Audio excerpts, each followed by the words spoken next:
despite all the complexity with these new models and with new technology that can be somewhat unpredictable and somewhat hard to interpret, we are still accountable for how our technology impacts the world.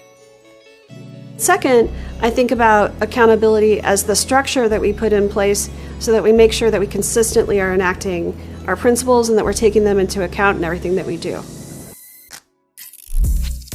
Also, part of our accountability is to help our customers and partners be accountable.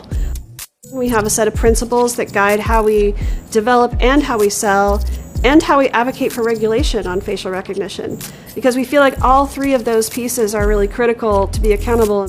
We think it has a lot of great uses, and we also think there are a lot of uses that could interfere with people's civil liberties or push society in a direction that we're really not interested in supporting.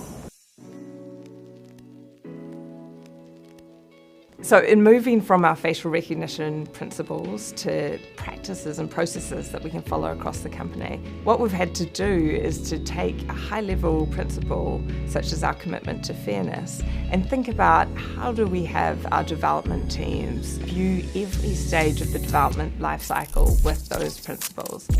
So today we have a set of guidelines that they can follow and think about these sorts of considerations at every step of the life cycle. And that's really a first in this company, and I think in many other places outside this company as well.